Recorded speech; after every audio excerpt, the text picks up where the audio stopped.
Madame de Beauvoir, vous savez, le Canada est très loin de Paris. Et au Canada, quand on parle de l'existentialisme, généralement, la première chose qui nous vient à l'esprit, on voit toute cette jeunesse bruyante, tapageuse, qui aimait beaucoup le jazz dans les années de l'immédiate après-guerre, et qui se réclamait, qui fréquentait Saint-Germain-des-Prés, qui se réclamait de l'existentialisme. Alors pour vous, est-ce que cette jeunesse présentait un visage réel de l'être existentialiste, de l'homme existentialiste? Je crois qu'il n'y avait à peu près aucun rapport entre la philosophie existentialiste, telle que l'on définit, que ce soit Gabriel Marcel, qui a défini un existentialisme chrétien, ou Sartre, qui a défini un existentialisme athée, et cette jeunesse, sinon une question de topographie. Je veux dire que Jean-Paul Sartre fréquentait les cafés de Saint-Germain-les-Prés pour y travailler, et il habitait d'ailleurs, il habite encore sur la place Saint-Germain-les-Prés, et toute cette jeunesse dansait dans des caves de Saint-Germain-les-Prés. Je vois très peu d'autres rapports entre les deux espèces d'existentialisme. C'était tout à fait accidentel, quoi, qu'ils se soient rencontrés. C'est tout à fait accidentel. Ceci dit, nous avions, Sartre et moi, des amis plus jeunes que nous parmi cette jeunesse, tels que Gréco, Anne-Marie Casalis ou d'autres, mais enfin, les noms de muses de l'existentialisme qu'on a donnés justement à Gréco, Anne-Marie Casalis, ne signifiaient pas grand-chose. Vous demandez la définition de l'homme dans l'optique de l'existentialisme, ce serait vous demander, je crois, de résumer beaucoup de grands livres philosophiques. Oui, je crois que c'est à peu difficile, près impossible. Mais il y a peut-être moyen, je crois, de vaincre la difficulté en abordant le problème de l'existence de l'homme par différents aspects d'ordre moins général, comme par exemple, quelles sont les valeurs que vous reconnaissez à l'homme? L'homme lui-même. Nous pensons, et ça c'est un des points les plus importants de l'existentialisme, que l'homme est finalement la raison d'être de l'homme, son avenir et la fin même de toutes ses activités. C'est-à-dire que nous trouvons bien tout ce qui sert aux intérêts, au bonheur et au développement de l'homme, et mauvais tout ce qui va contre. Et c'est là la base absolument fondamentale de ce qu'on peut appeler notre éthique, enfin, ou même notre morale. Et alors il est à la fois sa cause et sa fin. Peut-être pas sa cause, mais certainement sa fin. Mettons sa raison d'être. Alors sa cause, quelle serait-elle? Sa cause, ça c'est une question métaphysique que je ne suis pas apte ici à résoudre. L'homme est là, et nous ne posons pas les questions métaphysiques, pas plus que bien les philosophes depuis Kant. Ils ont décidé de ne pas la poser, nous sommes là, et ce qui nous intéresse, c'est de savoir que faire de nous. Maintenant, dans la conception du monde de cet homme existentialiste, Dieu n'est pas présent. Pas dans l'existentialisme sartrien, dans l'existentialisme de M. Gabriel Marcel, oui. Mais dans l'existentialisme de Sartre, tel qu'il est défini dans L'être et le néant, tel qu'il va l'être dans le prochain ouvrage que Sartre va donner incessamment chez Gallimard, qui s'appelle Critique de la raison dialectique, Dieu n'est pas présent. Il n'y a pas de Dieu. Nous sommes des athées, très exactement. Alors, qu'est-ce qui fait que l'homme, quand même, accepte de vivre et accepte de poser des gestes? Qu'est-ce qui dirige ces gestes?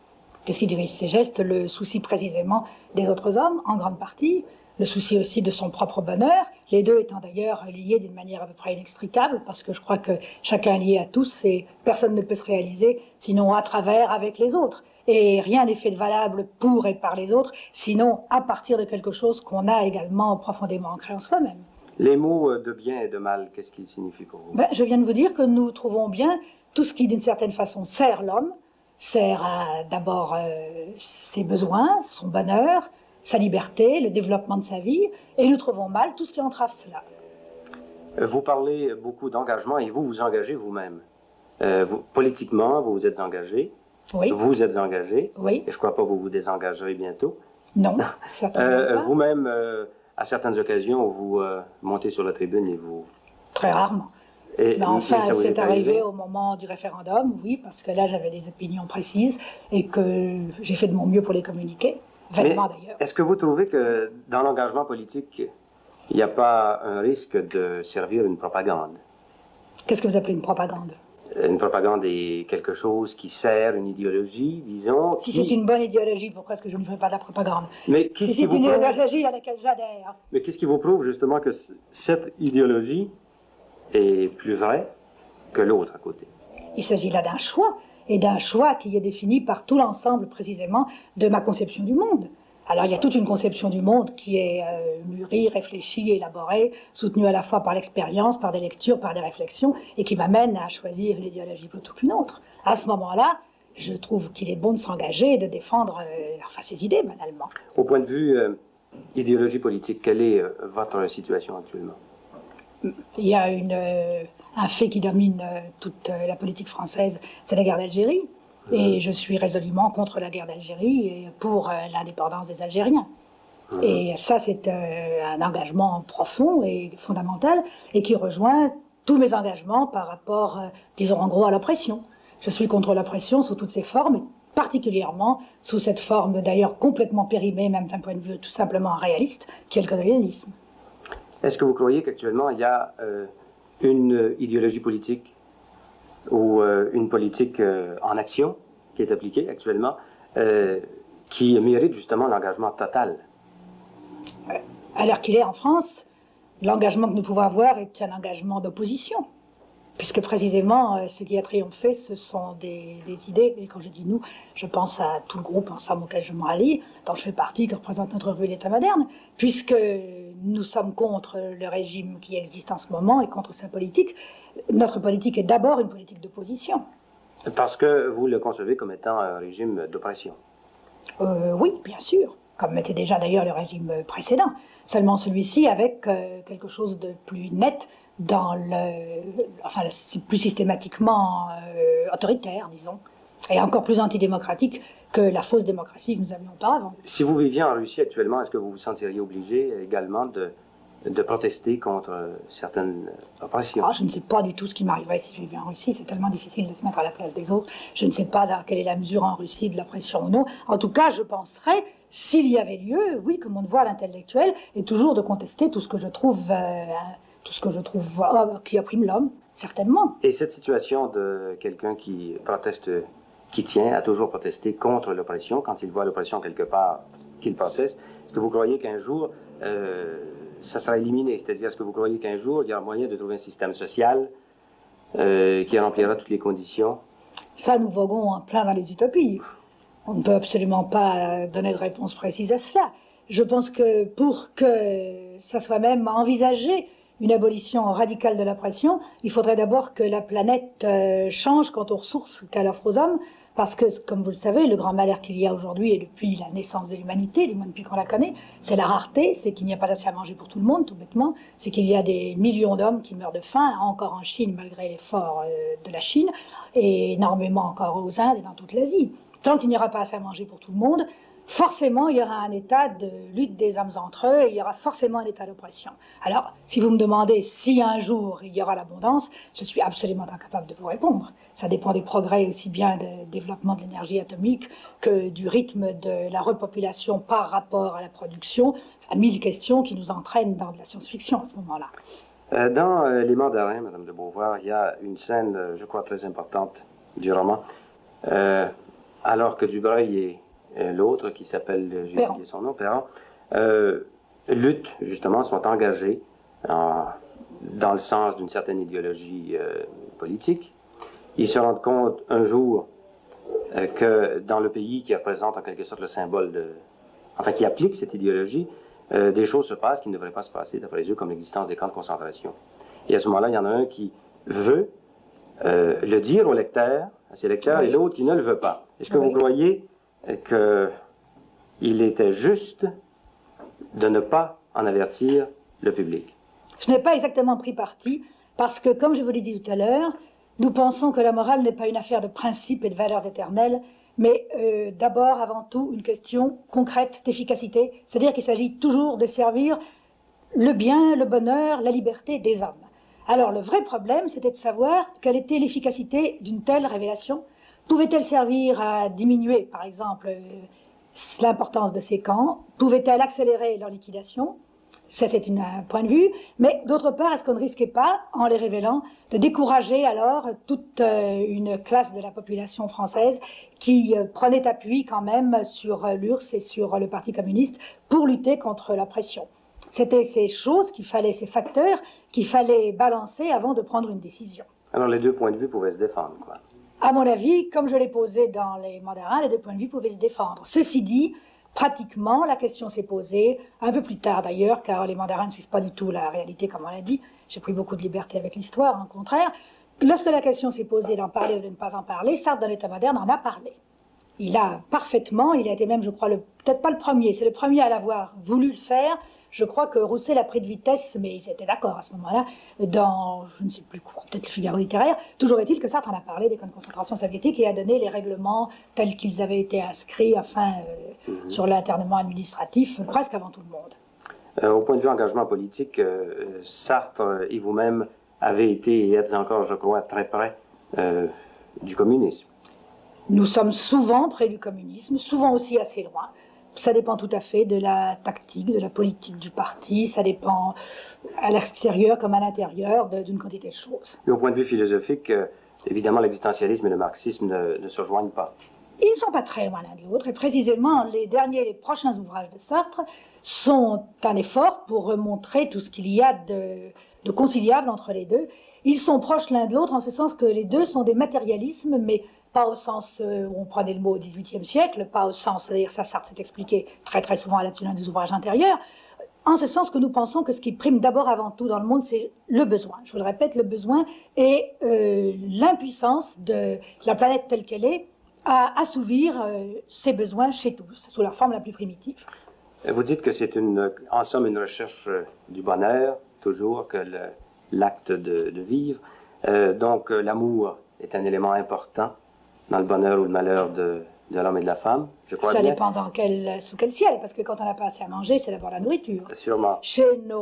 Dans nos populations civilisées qui, en gros, mangent à leur faim, l'amour a beaucoup plus d'importance, certainement. Alors, dans notre contexte, vous avez dit que l'amour était le renoncement de toute possession, ce qui semble contredire... Quand est-ce que j'ai dit ça? Vous avez écrit ça, l'amour était le renoncement de toute possession. Je crois que c'est dans le deuxième sexe. Peut-être.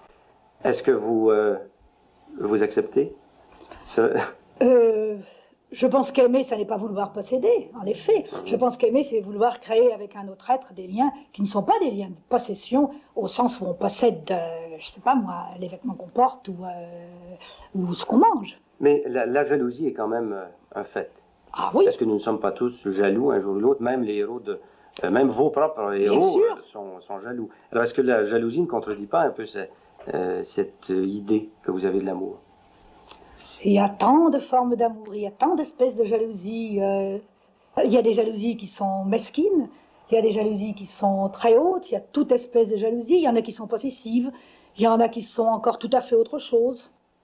Il y en a aussi souvent qui sont simplement des compensations parce qu'on sent plus ou moins qu'on est en train de rater quelque chose dans son existence. Alors à ce moment-là, on reporte tout sur l'amour et sur l'être aimé.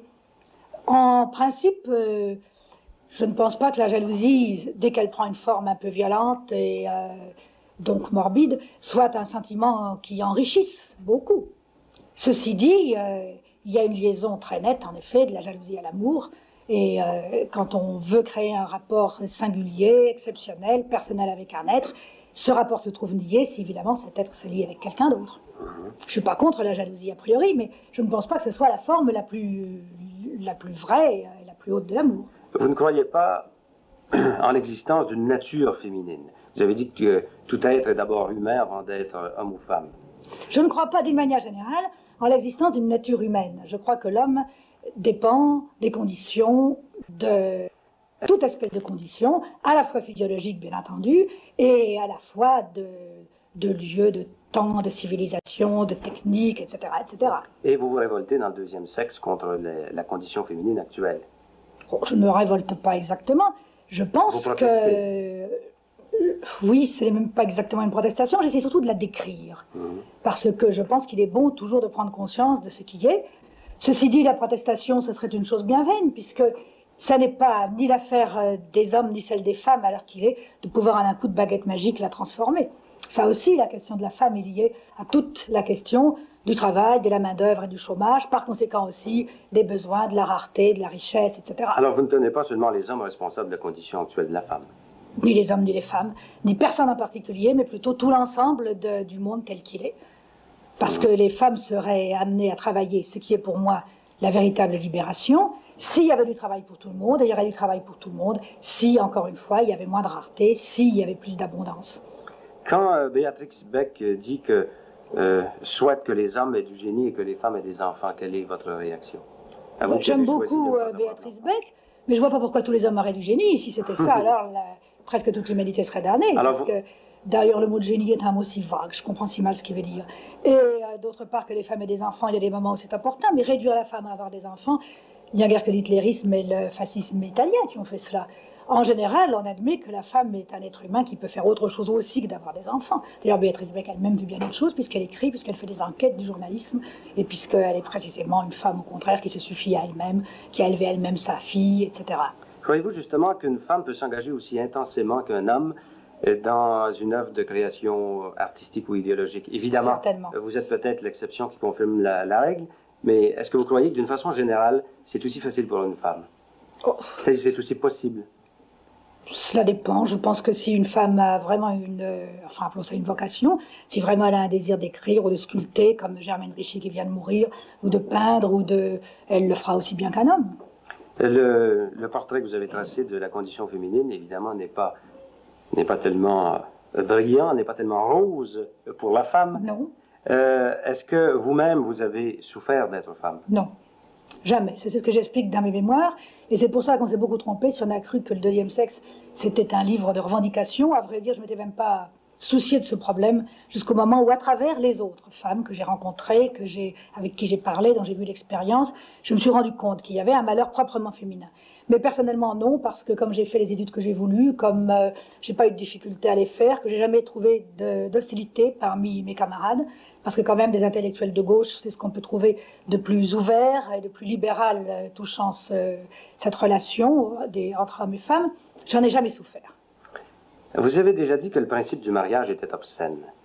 Qu'est-ce que vous vouliez dire par là? Je veux dire que si deux êtres restent rivés l'un à l'autre par des institutions et par des liens purement extérieurs, alors qu'il n'y a plus rien dans leur cœur et dans leur chair qui les rattache vraiment l'un à l'autre, on arrive à quelque chose qui me semble aussi répugnant que peut-être la prostitution. Mais est-ce qu'on a déjà trouvé mieux que le mariage quand même dans les relations entre hommes et femmes en vue de la procréation? Je crois qu'en tout cas, la notion de mariage est en train de grandement s'assouplir et que le mariage avec facilité de divorce, comme il se pratique à présent, mettons en Amérique, est un énorme progrès sur le mariage institutionnel et qui condamnait une femme à jamais à être l'épouse de cet homme-là et à n'être que cela pendant toute sa vie. Mais est-ce que la preuve n'a pas été faite que les enfants, justement des couples divorcés, étaient très malheureux? C'était souvent déséquilibré, il y avait des troubles émotifs. Ça dépend, il y a aussi des enfants de gens qui sont mariés, qui s'entendent mal, qui sont très malheureux et qui ont des troubles émotifs. Je pense que le rapport des enfants aux parents serait à revoir d'ailleurs d'une manière générale dans la société, parce que je pense que, en tout cas en France, je crois qu'il n'y en a pas de même ni en URSS, ni en Amérique, mais en France et dans tous les pays latins, les enfants vivent beaucoup trop dans les jupes de leur mère et beaucoup trop loin des autres enfants. Je crois qu'il est tout à fait souhaitable que les enfants vivent avec des enfants, qu'ils aient naturellement des rapports aux parents, mais là aussi que ce soit beaucoup plus du sentiment, de la liberté qu'une institution. Est-ce que la chose a déjà été tentée quelque part? Eh bien, vous savez peut-être qu'en Israël, dans les kibboutz, il y a une organisation vraiment assez merveilleuse du point de vue des enfants. C'est-à-dire que les adultes sont entre eux et travaillent toute la journée. Les enfants sont entre eux toute la journée à travailler et à avoir des récréations. Et le soir, vers 5 heures, quand les adultes ont leur journée de travail finie, alors ils rencontrent leurs enfants et ils se donnent à eux complètement pendant 2 ou 3 heures. C'est-à-dire beaucoup plus que ne font des parents moyens qui vivent du matin au soir près de leurs enfants et en même temps très loin d'eux. Parce qu'alors à ce moment-là, ils leur parlent, ils jouent avec eux, etc., etc. Il y a des vrais rapports qui s'établissent entre eux. Je crois que ça, c'est une expérience qui est excellente. En tout cas, tous les gens qui ont été dans les kibboutz, qui ont vu ça, quoique ils n'approuvent pas tout dans les kibboutz, je crois que cette chose-là, presque toujours, ils l'approuvent. Dans les mémoires, dans vos mémoires, premier tome, oui, qui s'appelle Les mémoires d'une jeune fille rangée, non sans humour d'ailleurs, je crois, le titre. Oh, un peu d'humour. Vous savez que le titre est emprunté en fait à un livre charmant de Tristan Bernard qui s'appelait Les mémoires d'un jeune homme rangé, qui est un roman. Alors je l'ai repris et transposé, en effet, pour indiquer le sens du livre. Dans ce livre, vous dites que vous avez décidé très tôt le célibat et très tôt de ne pas avoir d'enfants. Non. Quelles sont les circonstances qui ont... Non, je ne dis pas cela. Non, non, c'est que vous n'avez pas tout à fait bien lu. Vous avez lu des critiques qui ne m'avaient pas très bien lu, puisqu'au contraire, quand j'avais 17 ou 18 ans, j'étais amoureuse d'un cousin assez lointain, et je pensais l'épouser, et comme c'était un cousin très bourgeois, il était bien évident que notre mariage se ferait d'une manière très familiale, et je pensais au contraire avoir des enfants, une famille, etc. Ouais.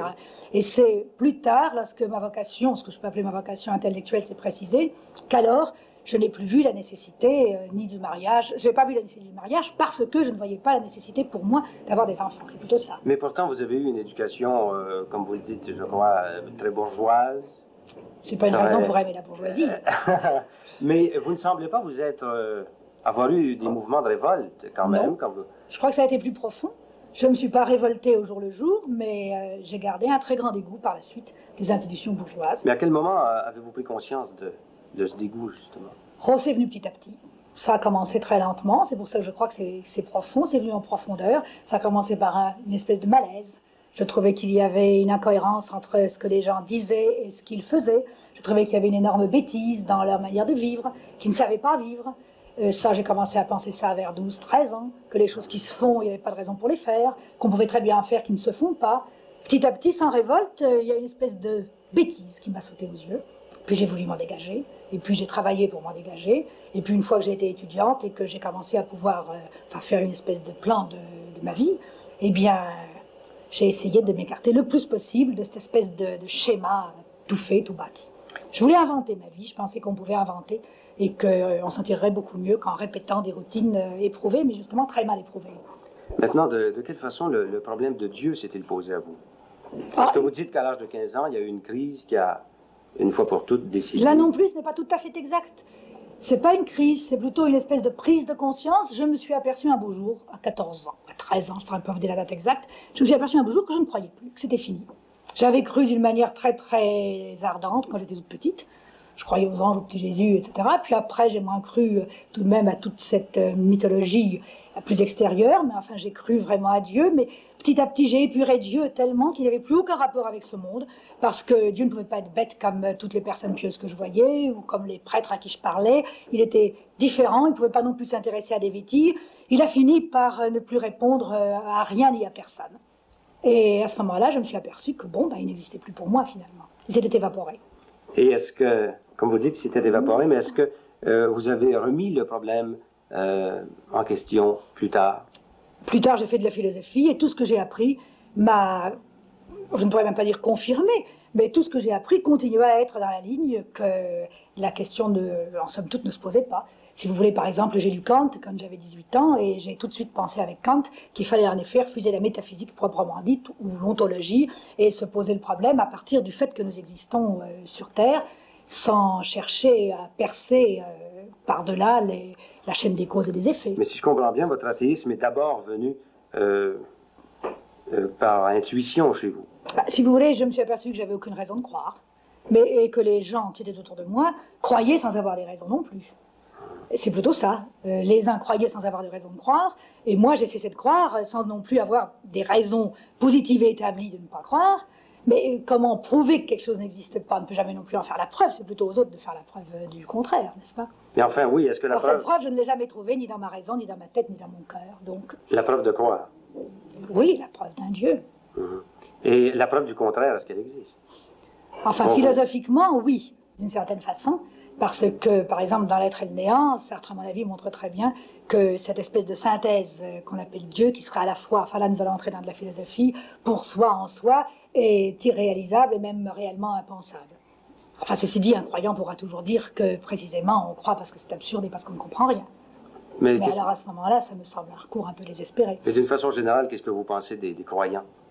Oh, je ne pense rien de façon générale, j'ai des opinions très particulières sur les uns et les autres, car ils sont aussi divers que les non-croyants. Il y a des prêtres progressistes avec qui je m'entends parfaitement, et il y a au contraire des athées, mettons qui sont précisément pour l'oppression, et avec qui je ne m'entends pas du tout. Et il y a des croyants qui simplement font de la religion, au contraire, alors à ce moment-là, une justification, mettons, du capitalisme ou du colonialisme, avec qui je ne m'entends pas. Enfin, ça dépend. Vous savez que l'Église est très, très, très divisée, en particulier, même à l'intérieur de l'Église de France, il y a d'énormes différences. Vous avez des prêtres qui se battent avec le FLN, et vous en avez qui sont au contraire complètement pour les gros colons algériens. Est-ce que ça ne prouve pas que dans le christianisme, il y a là aussi une liberté comme dans votre monde existentialiste? Si, je crois tout à fait. Je crois que finalement, Dieu, c'est une espèce d'alibi qui n'en est pas un, et que des quantités de gens, d'ailleurs, des quantités de croyants me l'ont dit, je ne dirais même pas avoué, qu'on est aussi perdu dans un monde où il y a un Dieu, si vraiment on prend à cœur de savoir où est le bien et le mal, et quelles sont ses volontés, que dans un monde où il n'y en a pas. Parce que de toute façon, qui va interpréter la volonté de Dieu, qui va interpréter la manière dont la transcendance se traduit dans notre monde ici-bas, c'est chacun dans sa propre conscience. Et à ce moment-là, chaque conscience se retrouve aussi solitaire que la mienne qui ne croit pas en Dieu. À moins de croire en la révélation. Mais même si on croit dans la révélation, même si on croit à la révélation, savoir si ce Dieu révélé, il souhaite qu'on continue à, je ne sais pas moi, à opprimer des Algériens et à faire mourir des gens de faim, et si c'est très bien, ou au contraire s'il trouve que c'est très mal, c'est à chacun de décider. Finalement, chacun interprète Dieu selon ses propres tendances. Vous avez déjà publié un premier tome de vos mémoires. Vous travaillez actuellement au deuxième, je crois. Oui, je travaille à une suite qui ne sera certainement pas de la même veine que le premier volume, mais enfin qui lui ressemblera quand même, du moins jusqu'à une certaine date. Jusqu'à la fin de la guerre, ce sera un récit qui suivra à peu près fidèlement les circonstances de ma vie. Je dis à peu près fidèlement parce que dans la première partie qui a été publiée, il s'agissait de mon enfance et de ma jeunesse, et je pouvais vraiment dire tout sur moi. Naturellement, quand on arrive à une vie d'adulte, on est obligé, par rapport à soi, par rapport aux autres aussi, à plus de discrétion. Il y aura donc certains chapitres que je n'aborderai pas, ou que j'aborderai très indirectement. J'en préviendrai d'ailleurs les lecteurs. Je dirai rien que la vérité, je ne dirai pas toutes les vérités, je veux surtout parler de mon rapport avec mon époque, essayer de décrire ce que c'était que d'être une jeune intellectuelle pendant l'avant-guerre.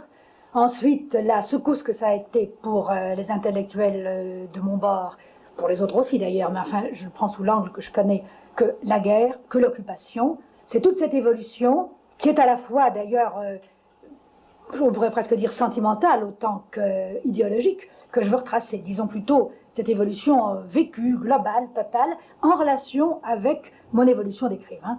Avec la manière dont j'ai commencé à écrire certaines choses, certaines autres, mes échecs, ce que je peux appeler mes réussites, enfin, à la mesure où, par exemple, mes livres ont été édités, enfin, sans naturellement porter de jugement de valeur là-dessus. C'est tout ça que je voudrais raconter, ma formation comme maître humain et comme écrivain au cours de l'avant-guerre et de la guerre. Pour l'instant, c'est à cela que je travaille. Sur la période d'après, ça me posera encore d'autres problèmes, naturellement. Et est-ce que, dans ce deuxième volume, vous allez vous rendre jusqu'à maintenant? Non, je viens de vous dire que ce volume auquel je travaille en ce moment, je l'envisage jusqu'en 1944. Ah, jusqu'en 1944? Oui, jusqu'en 1944, je sais à peu près ce que je fais. Après, je sais que je continuerai encore, que je veux parler de l'après-guerre proprement dite, en tout cas jusqu'à 1950. Ensuite, ça, je ne sais pas du tout. Je ne sais pas dans quelle mesure je ferai alors une mise au point sur ce que je suis aujourd'hui. Ça, ce ne sont plus des mémoires à ce moment-là, n'est-ce pas? Peut-être qu'il peut être intéressant et que je peux trouver un moyen de faire un certain bilan de la manière dont je pense ma vie. Mais enfin, ça, c'est à élaborer, c'est pour beaucoup plus tard. Car ça va être un très long ouvrage, enfin long, quant au travail que ça va me demander. En somme, voilà déjà 1 an que je travaille dessus, depuis que j'ai fini le premier volume, et je compte au moins encore 3 ans. De quelle façon travaillez-vous à vos mémoires? Est-ce que vous écrivez vite? Est-ce que vous écrivez lentement? Est-ce que vous réécrivez souvent? Je réécris très souvent. Ça dépend des ouvrages. J'écris beaucoup plus vite les essais et surtout les reportages que je n'écris les romans ou un ouvrage comme ces mémoires que je voudrais vraiment très exact et auquel je veux apporter beaucoup de soin. Là alors, puisque vous me demandez sur les mémoires, je vous dirais qu'en gros, j'ai fait d'abord une espèce de, je ne peux même pas dire une première version, une espèce de brouillon écrit au galop, où j'ai jeté pêle-mêle un peu tout ce que je me rappelais, une espèce d'exploration de ma mémoire proprement dite. Et puis alors j'ai repris cela ensuite, année par année, en m'aidant de ce que je pouvais avoir de documents, j'en ai malheureusement très peu, des journaux dans la mesure où j'en avais, des lettres dans la mesure où j'en ai, et aussi alors des documents objectifs, c'est-à-dire regarder les journaux de l'époque, alors les journaux, je veux dire la presse de l'époque, etc., pour essayer de revivre enfin mon époque. Parce que, comme je vous disais tout à l'heure, que je pense qu'il n'y a pas de nature humaine et que chacun est lié à tout ce qui l'entoure, si je veux parler de moi, je suis obligée de parler de la France entre 1929 et 1939, par exemple. C'est dans ce sens-là que vous entendez l'engagement, d'ailleurs. C'est que nécessairement, tout est conditionné, chaque être humain est conditionné par tout ce qui l'entoure. Si vous voulez, c'est qu'en un certain sens, il est impossible d'écrire sur quoi que ce soit sans qu'au moins à l'horizon se profile tout l'ensemble du monde dans lequel on vit. Alors vous ne croyez pas en l'art pour l'art, évidemment. Je ne sais pas s'il y a beaucoup de gens aujourd'hui qui croient même que ces mots aient un sens. Vous croyez que c'est impossible, d'ailleurs? Je ne sais pas très bien ce que ça signifie. Je pense que tout art a toujours eu un contenu, un sens, a toujours été un appel adressé à d'autres hommes, a toujours été une parole dite à des hommes, a toujours eu des raisons humaines dans celui qui était le créateur et dans ceux qui étaient destinés à recevoir et à entériner sa création. Dans le problème de rédaction de mémoire, on dit souvent que chaque auteur se rend compte, à un certain moment, de la limite de sa sincérité. Est-ce que vous avez été face à face avec une certaine limite de sincérité? Non. Je pense que la sincérité, à vrai dire, est elle-même, la sincérité littéraire, est elle-même un problème littéraire. Et qu'il ne s'agit pas de toute façon de transcrire les choses comme elles vous viennent dans la tête. Il faut essayer d'en restituer la vérité, à la fois, d'ailleurs ce qui est compliqué, telle qu'on l'a vécue et telle qu'on l'a reconstruit aujourd'hui. C'est ça que j'essaie. Si vous voulez, plutôt que le mot de sincérité, je vous dirais que ce qui m'embarrasse, c'est la distance à moi-même. Ce qui m'embarrasse et qui m'intéresse. Je veux dire que, par exemple, dans le premier volume des mémoires, j'ai assez facilement trouvé une certaine distance à mon enfance. J'ai eu beaucoup plus de mal pour trouver une certaine distance avec ma jeunesse. Est-ce que j'allais être complètement d'accord avec elle ou la juger avec une espèce d'ironie détachée? Trop d'ironie, ce n'est pas bien, parce qu'après tout, pourquoi est-ce que je me moquerais de la jeune fille que j'ai été, même si j'ai été stupide? Il n'y a pas lieu. Il n'y a pas à prendre des supériorités, c'est pas parce qu'on est plus âgé sur ce qu'on a été quand on était jeune. Trop de complaisance, c'est également ridicule, parce qu'il n'y a pas à penser que tout ce qui vous est venu dans la tête était important et avait de la valeur. Donc il faut trouver une distance, qui soit à la fois de la sympathie et tout de même de la critique. Enfin, j'ai essayé, naturellement, on réussit ou on ne réussit pas, on réussit plus ou moins. Il faut faire un certain choix aussi, j'imagine. Ah, naturellement, parce qu'il ne faut pas mettre un fatras qui ne signifie rien. Il faut donner ce qui est significatif, et de soi et du monde autour de soi. Est-ce qu'il est possible de rédiger ces mémoires sans tricher un peu? Qu'est-ce que vous voulez dire par tricher? Ce choix, justement. Ah, je ne pense pas que ce choix est une tricherie, forcément. Si on essaie vraiment de restituer la vérité. Si je ne raconte pas quel repas j'ai fait le 4 décembre 1931, je ne pense pas que je triche, même s'il se trouve que dans une lettre à des amis, je l'ai raconté. C'est pas une tricherie, parce que ça n'a aucun intérêt pour le lecteur. Ça peut être intéressant, au contraire, de raconter le repas que j'ai fait en mars 1941. Parce qu'à ce moment-là, c'était l'occupation et c'était le repas type que faisaient des quantités de Français, ça signifiait quelque chose. C'est ça, plutôt, je trouve, qui doit guider, n'est-ce pas? C'est ce qui est signifiant. Vous m'avez dit tantôt que vous travaillez différemment quand vous écrivez vos mémoires, par exemple, et quand vous rédigez un essai. Oui. Quelle est l'explication de ça? C'est que je pense, d'ailleurs, en vérité, je travaille différemment pour chaque livre. Il n'y a pas de livre que j'ai écrit exactement de la même manière. Mais d'une façon générale. Parce que l'idée générale de l'œuvre ne me vient pas de la même façon. Et puis alors ensuite, le fait de la développer, de la voir comme totalité, de la prendre par petits morceaux, se présente tout à fait autrement dans un cas, dans un autre cas. Alors il n'y a aucune méthode arrêtée. Il n'y a pas de méthode arrêtée. Il y a quand même quelque chose qui m'est, je ne sais pas particulier, mais enfin, en tout cas qui se retrouve presque toujours pour tous mes écrits, c'est que j'ai besoin d'aller d'un bout à l'autre, et puis de recommencer en allant de nouveau d'un bout à l'autre, en approfondissant chaque fois. Si vous voulez, je ne ferai pas un premier chapitre définitif avant d'être arrivé à la fin du dernier. Et quand le dernier est fini, je recommence depuis le début, en un sens. Et ça tourne en rond, comme ça, enfin, comme beaucoup de peintres peignent, n'est-ce pas? Ils ne font pas d'abord un morceau de la toile, ils font toute une esquisse, et puis ils l'approfondissent, et puis ils la réapprofondissent, puis ils s'arrêtent à un moment parce qu'ils ne peuvent plus rien y ajouter. C'est votre façon de C'est un peu comme ça que je travaille, c'est ça. Qu'est-ce qui fait qu'un sujet donné, ou une situation donnée, devient un roman au lieu d'une pièce de théâtre, ou une pièce de théâtre au lieu d'un roman? Bah, à vrai dire, je n'ai essayé qu'une fois de faire du théâtre. Ça n'a réussi Pourquoi qu'à à ce moment-là moitié. avez-vous... Parce que j'avais envie de m'essayer au théâtre et j'avais trouvé un sujet qui me semblait extrêmement théâtral. Et puis, j'ai fait une pièce qui s'appelait Les Bouches Inutiles et je me suis aperçue que ça répondait beaucoup moins à ma manière de sentir les gens, leurs problèmes, que le roman. Et finalement, je n'ai pas recommencé, pas exactement par principe, parce que quand j'ai voulu raconter des cas, décrire des vies, enfin, j'étais bien plus à mon aise pour les raconter sous forme romanesque. Vous attachez beaucoup d'importance au roman. Oui, comme je trouve Sartre, qu'un bon roman, ça communique beaucoup. Et quand je lis un bon roman, ou quand j'ai lu de bons romans autrefois, parce que c'est tout de même surtout dans la jeunesse qu'on est vraiment happé, cela m'a donné des expériences plus exaltantes peut-être que n'importe quoi. Qu'est-ce que vous demandez à un roman d'abord? Je lui demande d'abord une certaine vérité, ce qui ne veut pas dire une exactitude réaliste, mais il faut qu'il me communique quelque chose qui soit bien particulier, qui soit arrivé à certaines personnes et en même temps qui soit assez général pour me toucher. C'est ça d'abord que je lui demande. Alors qu'il me donne cette vérité à travers telle ou telle espèce d'anecdote, de technique, de style, ça m'est égal du moment qu'il me la donne. Est-ce que vous trouvez que certains jeunes écrivains du nouveau roman, par exemple, comme Grillet, Buttard, Simon et d'autres, est-ce que vous trouvez qu'ils attachent trop d'importance au côté technique? Je trouve qu'il est intéressant de faire des recherches techniques, parce que la technique est un instrument et qu'on peut arriver à dire plus vite, mieux des choses quand on a un très bon instrument entre ses mains. Je pense qu'en effet, si on se bute sur l'instrument en tant que tel, comme fait un peu trop Rob Grillet, beaucoup moins Butor, on risque à ce moment-là de ne rien raconter de très intéressant. Ou alors le contenu vous échappe malgré vous. Par exemple, La jalousie de Rob Grillet, qui est son moins bon livre à mon avis, je préfère les autres. Je trouve qu'il ne s'est pas rendu compte que, en croyant décrire simplement des plans, des surfaces, des mouvements et des objets, et faire ce qu'il appelle de l'objectal, qu'en vérité, il donnait une conception absolument bourgeoise, très marquée, de ce que c'est que l'amour possessif, justement, et la jalousie, chez un propriétaire terrien, un colon même d'ailleurs, d'aujourd'hui. Vous avez aussi fait des grands reportages, entre autres votre livre sur la Chine et celui sur les États-Unis. Oui. Je ne vous demanderai pas évidemment de comparer les États-Unis à la Chine. Non, c'est vraiment impossible. Ce serait tout à fait une chose étant impossible. Donné leur histoire, leur départ, enfin les circonstances. La condition de la femme en Chine.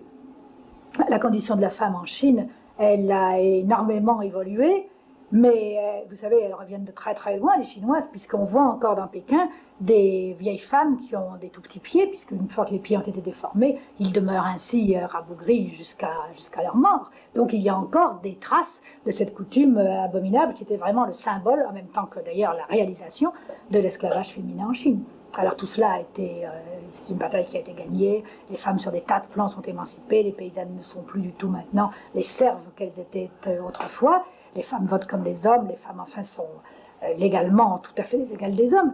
Bien entendu, pratiquement, pas plus d'ailleurs qu'en Occident, elles ne sont vraiment aussi importantes dans aucun domaine. Mais c'est tout de même un des domaines où elles sont à l'avant-garde.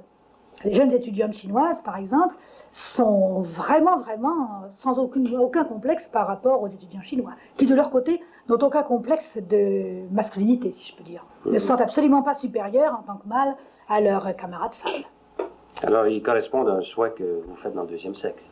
Oui, d'une certaine façon, oui, certainement. Plus que les Américains.